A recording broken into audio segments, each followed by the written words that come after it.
Hi, Bill Landing again on Interesting Individuals, continuing our program on Elston graduates and how they excelled after high school. With me now is Phil Freeze. Phil, thanks for joining me today. Just quick, the year you graduated from Elston, and what were some of the high school activities you had? Graduated in 1959, and I was involved in football and basketball, baseball. I was in the senior play. There was a deal struck. I got caught in chemistry chewing gum, and Mr. Smith gave us detention, and that day we were specifically working with chlorine. I was cleaning out the test tubes, and I was getting high from the chlorine gas. Anyhow, a student came down from Mrs. Pohl, senior play director, and wanted to know if myself and Gerald Kajoik, who was also cleaning bottles, would want to be in the play. And Mr. Smith said, well, if you do that, you don't have to finish your detention. Oh, by golly, where's my script? And that's how I got in the play. Oh, yeah. Who did you play in that one? Do you remember how? Officer Brophy. Oh, what was the name of the play? Do you remember? Arsenic and Old Lace. Oh, you were him? Yeah. Oh, yeah. I've seen the movie version of that. Yeah. And okay. Well, it wasn't quite as good as ours, but it was. It was fun. Yeah. So now, other than what position did you play in each of the three sports? Well, in football, I was a quarterback. Oh. And basketball, I was a forward. I have shrunk since then. Mm-hmm. And then my junior year in football, I broke my shoulder. Oh, brother. So I didn't play basketball. And then my senior year, I had my shoulder put back together because it turned out to be worse than they thought. So I was Doug Adams' statistician. Okay. And in baseball, I was a catcher. And I did that for a lot of years. Matter of fact, I caught my last doubleheader when I was 50 years old. Wow. I know. Mm-hmm. Who was the baseball coach at the time at Elston? Dick Lamb. Oh, sure. Yeah. I know that name. And then the basketball coach would have been Adams. Right. And then football was? Vic Overman. Vic Overman, yeah. He was the head coach. Dick Lamb worked with the backs, and Doug Adams was the line coach. Okay. Actually, Doug was a good football player at Hammond. And mm-hmm. He really wanted the football job, and Vic got hired. Vic Overman got hired. And were there any other activities besides sports that you were in to play and? Well, I didn't have time for a whole lot of things. Yeah. Not so much in school. I was involved in a couple of church things. Okay. But, all right. That pretty much took my time with sports. So do you remember some of the teachers that you had, and who some of your favorites were? Yeah, I mean, I had some favorites. I'm sure I wasn't a favorite of some teachers. All of us fit into that at one time or another. I had Mr. Adams for health and safety. Okay. I had Mr. Ergang for English 7 and Ergang. Dorothea Wolf for English 8. And Dick Presser for math, and Mr. Sims for math. I had Bernie Lutens for history. Sure. And I had a guy by the name of Jim Landing for geography. Really? Yeah. What side did he rate on? Good or bad? Oh, he was good. He was interesting. Yeah. Yeah. Okay. He obviously very knowledgeable, well read. Oh, well, that's good to hear. Yeah, he was kind of fun to be around. Did you go on any field trips with him? Because he was big on field trips. No, I did not. No field trips? Yeah. No, matter of fact, I didn't go on many field trips. I did go with, we went to the museum over in Chicago, both the art and the Field Museum? Field Museum, okay. The Art Museum, and also Science and Industry. Oh, sure.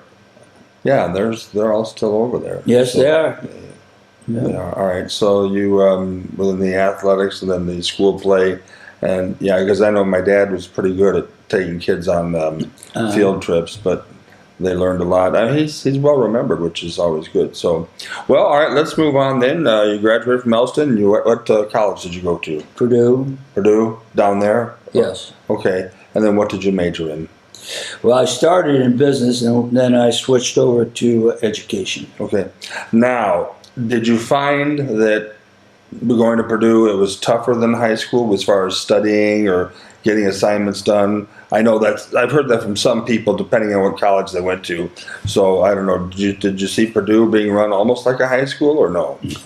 I didn't see it that Okay. way. No, That's fine. the thing that I found about being at the next level, instead of taking a 2 or 3 days or a week to cover a book or a series of something, you get it done in 1 hour. Oh, boy. Then it was up to you after we got out of class to finish. So it was just like in sports, the quickness, how fast it has become. So you really need to organize your time, which you leave home and you got a lot of time on your own. Nobody there standing over your shoulder, so it's easy to get off track. Yeah, I see what you mean. So, and what did you get a degree in? Well, education. That's right. All right. Now, I actually didn't work in education when I got out, but then I wound up in education. okay, you had a job. Tell me a little bit about your job at JOSAM. Well, I worked in the engineering department. When I was in high school, I thought I wanted to be an engineer, not the one to drive the train, but to build bridges. Mm-hmm. And I soon found out that I didn't want to do that. But JOSAM, hey, they're a great company. I don't know anything now because I've been away so long. Mm-hmm. But they treated me so nice and gave me an opportunity to move into the engineering department, and I did that and found it quite interesting. I learned quite a few things just from being around some smart people. All right, and then you decided to join the Navy, and how did that come about? Well, like I say, I was working, and it was either I was going to get drafted. I knew that. Okay. I had a great number to be drafted, and I started thinking about, what do I want to do? Well, I wasn't going to leave the country, but I thought I'll just join the Navy. Seemed like better opportunities than perhaps in the Army.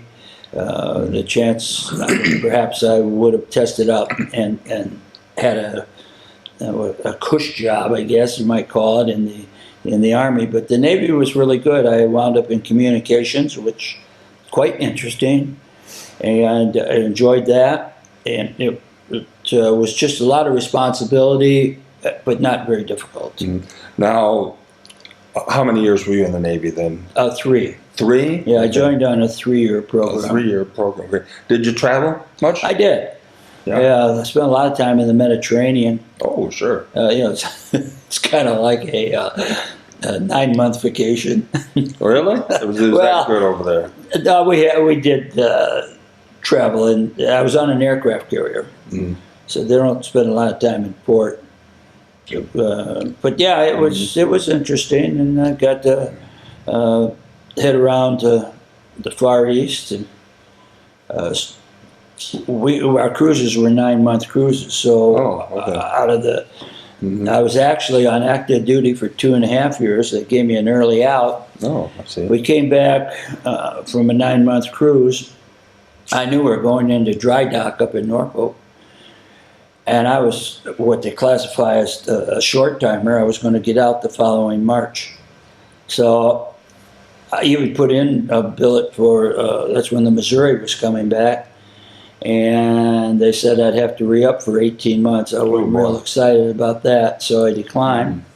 Went up to Norfolk, and came back from we didn't have anything. Everything was turned off, but I came back from the radio center in Norfolk, go pick up our more or less junk mail at that time. And the officer of the day said, my captain wanted to see me. I went down there, and he said, you want to go home? And I, gee whiz, I just had leave in July when we got back. I'm going to get out in March. He said, no, I said, you want to go home? I said, you mean like go home for good? So that was 9:30 in the morning, and 3:30 in the afternoon I was in O'Hare. Oh boy. All right. Then you decided to pursue your education a little bit further. Yep. And then you can tell us about that, and then your job after that. Well, I went back to JOSAM, And I thought, I really want to get into education. So at that time, I had met this young lady. She was a teacher also from Brazil, Indiana. And we got engaged, and we talked quite a bit about it. She said, well, why don't you go get a degree in education or whatever you want to do? So I went and I applied at IU and went to Indiana University. And it took me a year and a half because I had most of the stuff done except I had education classes to do. Stayed there and graduated in January and stayed and worked the spring and summer and picked up 24 credit hours on my master's degree. Yeah. Now, again, IU, was that, how different, if at all, was IU from Purdue? Well, I was a lot older for one thing, so I looked at things a little differently. As far as classes go and studies, there wasn't a big difference. No, nothing at all? Okay. No, I didn't think so. I enjoyed it. I had some really nice professors at both schools. But all right. At Indiana, I had a couple of really sharp guys. And then let's move on to Rogers, where you were at for quite a long time. I was. I had an interview in Churubusco with Churubusco High School, and I was all set to go there, and I got a phone call in March. What was it, 70? And it was Bill Hahn, my very, very close friend. We've been friends since 7th grade. And he wanted to know if I had a job, and I told him, well, I think so. And he said, how'd you like to come to Michigan City and be my assistant? And I said, in what? He said, tell me in basketball. So anyhow, that's when Rogers was being built. Sure. And so then Dave Perry called me and wanted to know if I'd come up and be his assistant. So, and I always liked in baseball, correct? In baseball. Okay. And I always liked Michigan City. I liked the lake, the proximity to Chicago, Indianapolis, not that far. All right. And so I talked it over with Laura, and she was teaching here when I met her. Okay. So we came back here, and I've been here ever since. Sure. Now, as a teacher at Rogers in the 1970s, had teaching strategies changed since the 50s, or what do you think? Well, yes, I think the kids change just like today. They're different today than they were when I retired, the kids themselves. But to me, teaching's teaching. Whatever you got, you just kind of get into it. Right. And 2 + 2 is still 4. And now, things that you learn things that are developed, especially in education, teaching models. I don't know that all of them were for the better, in my estimation, but that's just me. All right. Well, quite a career there. College, Navy, then going back to college another time, and coming back, and I guess worked out pretty well for you. So, well, Phil Freese, thank you for sharing these things. Since we've had an interesting career, and you're just enjoying retirement now, right? I'm staying busy, but yes, I'm enjoying it. It allows me to do a lot of things that otherwise I wouldn't or couldn't do because of the availability of time. Yeah, I see what you mean. All right, thank you.